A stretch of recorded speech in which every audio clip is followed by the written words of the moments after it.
Então, bora falar de produção musical, né? Começando essa série de vídeos. Não vai ser nada didático assim, vai ser mais descontraído, realmente. Mas vou passar por todas as etapas, principalmente focando na atitude ali, nas decisões do produtor musical, porque tem N situações em que acontecem várias coisas e você, ou o produtor, tem que tomar decisões o tempo inteiro e seguir adiante. Então, perdeu, vamos para frente, o que dá para resolver, né? Então é assim que a banda toca, é assim que a coisa vai para frente. Enfim, então nada menos importante que começar falando sobre o produtor musical, né? Quem é esse figura, do que se alimenta, onde vivem, né? Como se reproduzem. É bem assim porque a gente vive intocado, enfornado aí nas cavernas. Ninguém vê muito produtor na rua andando, é um negócio assim, né? Mas nós somos seres comuns que temos as mesmas necessidades básicas que qualquer ser humano, entendeu? Mas nós estamos aí. Bom, brincadeiras à parte, falar um pouquinho sobre a postura, sobre o produtor em si, né? Depois vamos falar o que o produtor faz, né, em todo esse percurso. Mas vamos lá. Primeiro falar sobre o produtor no contexto histórico. Eu não vou ser muito detalhista, mas na forma de produzir música ao longo do tempo, né? Então, que nem no início, os engenheiros de áudio usavam até jaleco, para você ver como era uma coisa muito científica, a visão era muito científica. Ah, corta tantos hertz aqui, porque, né? Isso ao longo das décadas, ali eu tô falando de, sei lá, década de 40, 50, eu não sei com precisão agora, mas é só uma passada sobre isso, né? Então, assim, ali, anos 70, acho que anos 60, 70, a coisa começou a mudar, porque artistas começaram a tomar essa frente.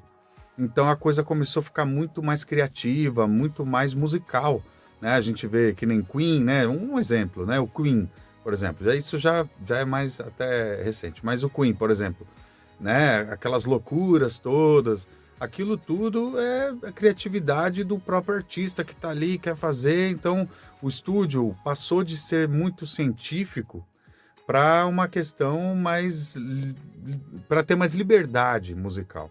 Então as pessoas gravavam, enquanto isso tudo foi evoluindo de acordo com a tecnologia, né? Porque como a tecnologia no início era, você não tinha muitos canais, não tinham recursos, né? Então a coisa era tinha que fazer com o que tinha e eles faziam milagres. É impressionante discos dos Beatles com aquilo tudo. Nossa, é sensacional. Enfim, mas então a coisa começou a ficar mais criativa e à medida que, com os tempos para cá, a tecnologia foi mudando, o digital foi chegando e o produtor, ele virou um centro da coisa toda, né? Então, para você ver, grandes estúdios acabaram fechando hoje em dia, tem muitos estúdios grandes que fecharam em São Paulo, aqui, né, da região que eu moro, né? E acabou o estúdio de médio porte tomando essa frente, já não tendo mais toda aquela equipe de estúdio, né? Então, o estúdio hoje basicamente ou é o produtor com um auxiliar, né? Com assistente. Muitos, assim como eu, não tem nem assistente, a gente faz tudo, enrola cabo, faz café, é isso, conta piada, entendeu? Mas é assim, hoje em dia esse é o formato, o produtor é o centro da coisa toda, né?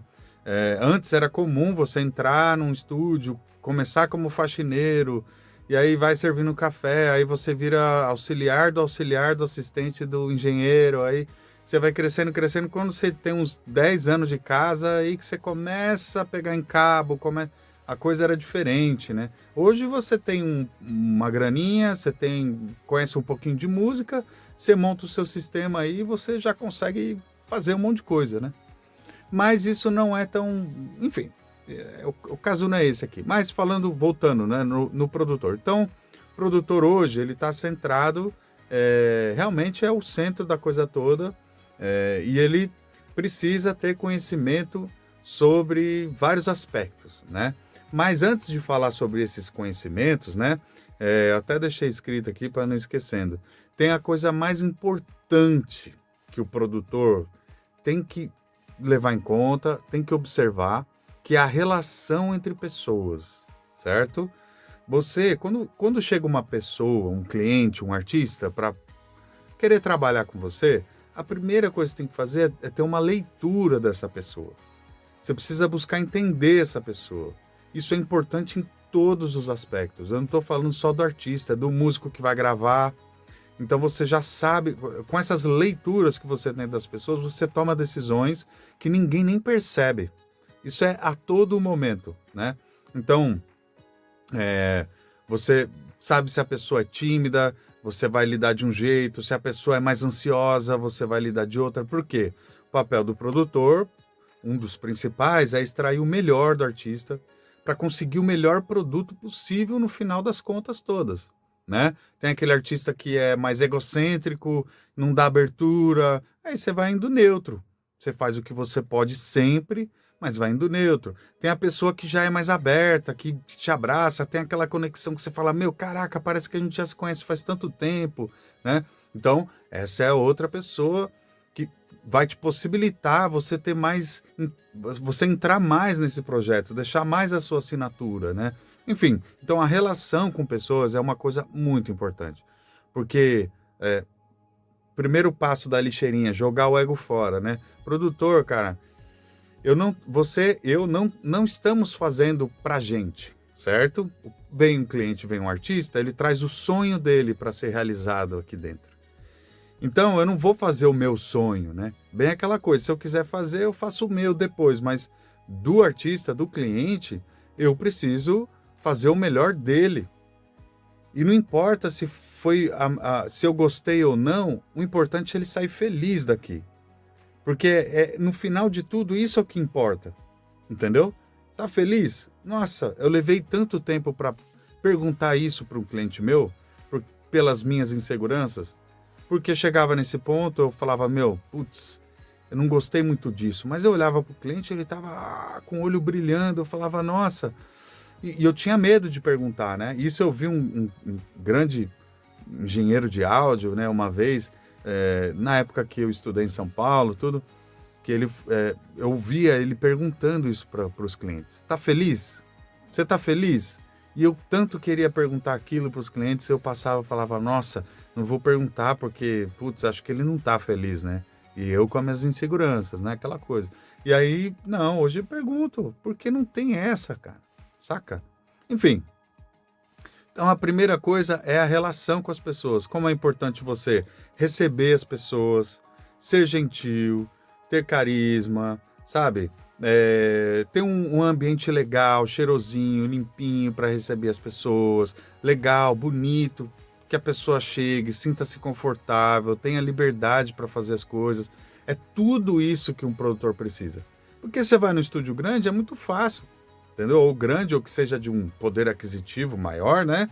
Tudo é lindo, né? Sofá de couro que você deita, você vai para dentro do sofá, né? Aquela coisa toda. Meu, é diferente, né? Agora, a gente que se vira com o que tem, cara, não é fácil. Mas a gente tem que estar sempre fazendo melhor. Então, lugarzinho cheirosinho, bonitinho, tudo no lugarzinho, com um som legal, uma acústica razoável. É isso, tá? Um monitor, a pessoa vai se ouvir, vai gravar, tá com aquele monitor maravilhoso para gravar. Enfim, por quê? Porque o seu papel é fazer aquela pessoa se sentir bem. Ela tá te procurando para se sentir bem. Então, o produtor, o passo mais importante é saber lidar com pessoas. Porque é nisso que você vai conquistar outra pessoa e vai vir outra pessoa que vai falar para outra pessoa e ponto. Entendeu? Gente boa, legal, não é essa que chega, não, se não gravar assim, então vai pra rua. Bom, indústria a gente sabe que tem várias questões, né? Mas eu não faço isso, eu não gosto disso. Então, um conselho grande, né? Primeiro, saber ler, ter leitura. Ah, eu sei que esse músico, ele tá tocando violão, né? Como eu falei, a leitura em vários aspectos. Tá tocando violão, eu sei que aquela paleta tá trazendo mais brilho, mas é a que ele gosta, e eu vou lá, peço gentilmente para ele trocar a paleta, porque o cara é meio cabeça dura e tal. Resolver problemas, situações. Ah, eu tô vendo que ele, para entrar no verso, quando eu puxo um tantinho para trás, ele vai entrar no verso, ele tá entrando correndo. Mas quando eu solto do começo, ele vem tranquilo. Então eu vou soltar do começo, não tem problema nenhum ouvir a introdução antes de entrar no verso. Porque eu sei que ali vai dar certo, não importa. Você tem que ter uma leitura das pessoas. É isso. Esse é um grande segredo que eu vi pessoas grandes da indústria usando a todo momento. Porque para eles só o que interessa é o trabalho ficar bom e no final a pessoa se sentir grata por tudo aquilo, se sentir feliz, levar o trabalho adiante. É isso. Né? Esse é um dos pontos. E aí, as coisas que o produtor tem que saber. Tem que, como se centrou, né, o produtor tá nesse miolo, é ele que tá nesse centro todo. Hoje em dia o produtor precisa saber de música, né, e música no geral, harmonia, precisa tocar pelo menos um instrumento, né, tem que ter noção de gestão, tem que ter noção de um monte de coisa, parte, né, de organização, de tudo. Eu trabalho até marcenaria, com tudo, cara, com tudo. Eu construí todo esse lugar, né? Fiz toda a acústica, esses painéis aqui, eu que fiz tudo. Enfim, então, saber sobre música, sobre tecnologia, tá antenado nas coisas, dentro do que você faz, né? Tudo isso. Então, é o software, é o hardware, saber tá em cima dos lançamentos das coisas, saber sobre a questão técnica de microfonação, né? Enfim, sobre arranjo musical, mixagem, editar, masterizar, porque isso não era o papel do produtor. Na verdade, antes, o produtor não sabia nem tocar nada às vezes. O cara só tinha uma cabeça, era o cara que viajava na maionese. E aí ele contratava um arranjador para fazer o arranjo, contratava o estúdio, que já tinha um engenheiro de áudio para fazer as edições e mixagens, e aí se masterizava em outro lugar, não era nem no mesmo lugar. Então é isso. Mas assim, o produtor, no contexto geral, é esse. O papel dele é fazer esse sonho se realizar para que se consiga ouvir, né? Então ele vem, traz a composição, a ideia, e a gente vai materializar essa ideia em forma de música e realizar esse sonho que não é meu, né? Mas eu posso sim deixar uma assinatura legal, uma questão bacana de saber que eu fiz parte daquilo, né? Enfim, é isso. Primeiro vídeo é uma questão extensa, não dá para falar muito pouquinho, mas quem assistir até o final, que espero que goste. Esse é um primeiro vídeo falando sobre o produtor, né, sobre essa questão da visão do produtor, né? Agora, nos próximos vídeos eu vou falar sobre essas etapas de produção, sobre cada uma dessas etapas, né? Em situações e coisas que eu vou deixando aqui e algumas situações na prática também que eu estiver já trabalhando na hora, vou mostrar, algumas coisas que eu faço da minha preferência, certo? Então é isso. A princípio, produtor musical, uma pessoa comum como qualquer outra, né? Mas que tem que ter uma habilidade grande de lidar com pessoas, certo? Então é isso. Até a próxima. Fui!